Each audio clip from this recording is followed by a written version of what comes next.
Hey guys, I'm here today to share with you my 5 favorite albums of the month of March. There was a lot of choices, a lot of great records this month. I honestly had a hard time narrowing it down to 5. There was some records that were in and out of this list until the last minute, but I think I'm comfortable.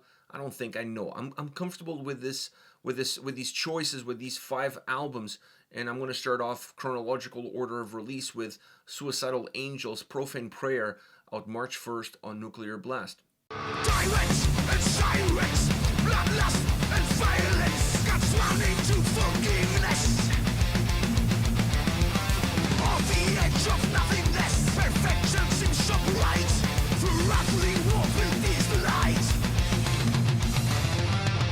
I saw the seas of blood, jumped on the waves of violence, and I faced a god, danced on the song of silence, and they defied. This is the band's 8th studio album. They are a thrash metal band, and they are one of the most consistent thrash metal bands around. Every time I see their name pop up and there's a new album in the horizon, I know there's going to be a quality record. They don't release bad albums. They always release records that have a lot of aggression, a lot of intensity, that definitely make you want to headbang and want to make you join the pit. And this album is no different. It's a balanced record from start to finish. It perhaps doesn't have super impactful songs that at first listener immediately jump out, but you have to look at the record from its collective. And from its collective, it's a strong album across each and every single song. It has great tracks, great movement, very fluid, very dynamic. Another consistent release, another quality consistent release by Suicidal Angels with Profane Prayer. Next, we have the Canadian sensation Lutharo with Chasing Euphoria, out March 15th on Raining Phoenix Music.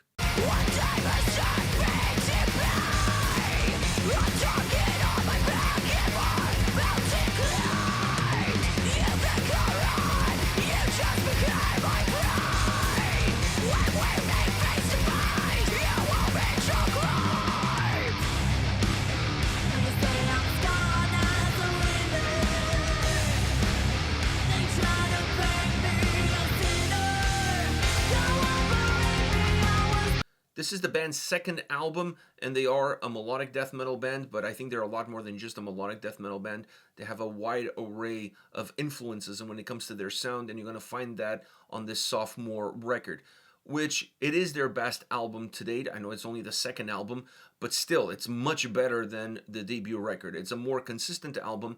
It's an album that also thinks a lot more about the collective, not just the individuality of the songs, and has much better transitions when it comes to moving from track to track and giving the overall record a sense of continuity, which in my opinion is an important element of the album listening experience.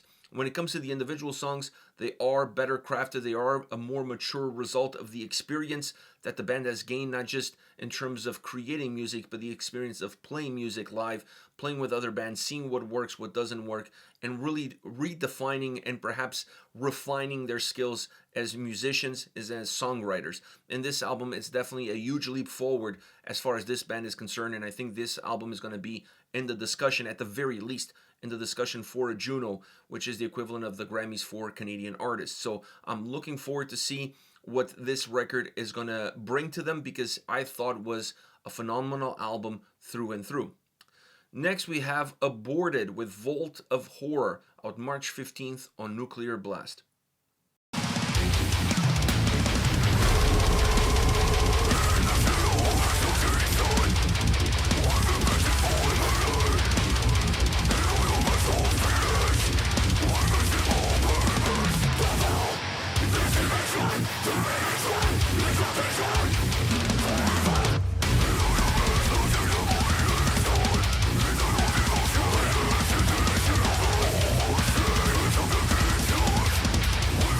This is the band's 12th studio album, and they are a death metal band.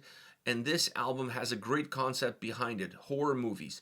And not only has that great concept behind it, they're not the first band to do it, but they did it in a different way, which was bringing a different guest vocalist for every single track.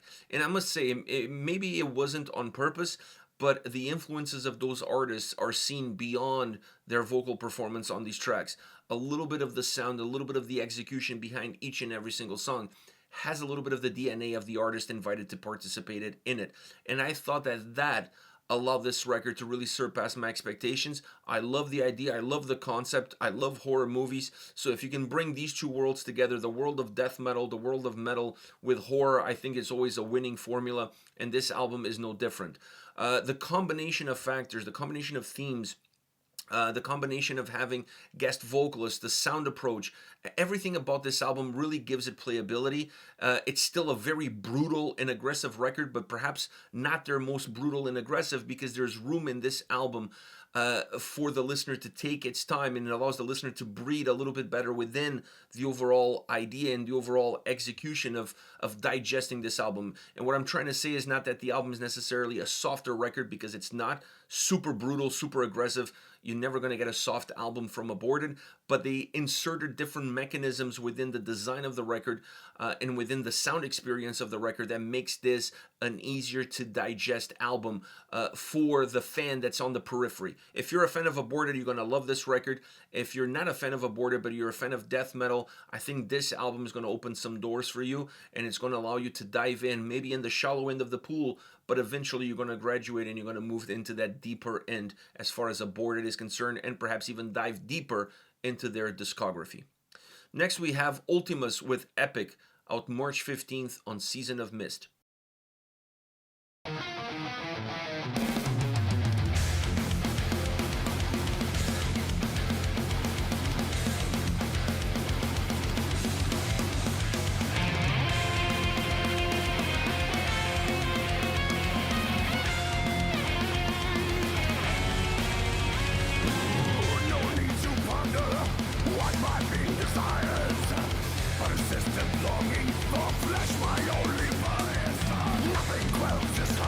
This is the band's second album. They are a black and death metal band.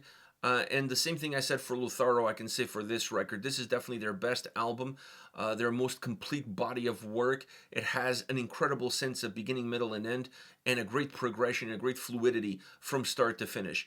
It's an outstanding record. It has great sound, great production, great delivery. The vocals are on point. The right level of intensity and darkness.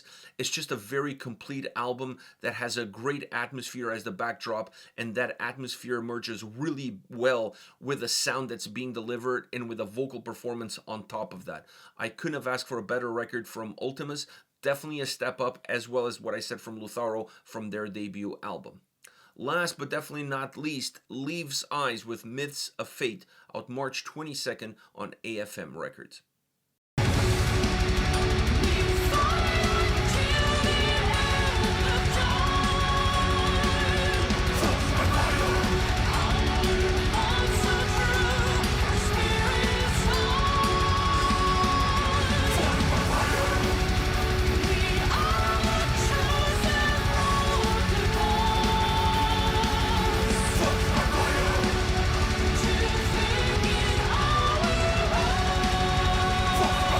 This is the band's 9th studio album. They are a symphonic metal band, and this is by far their best record.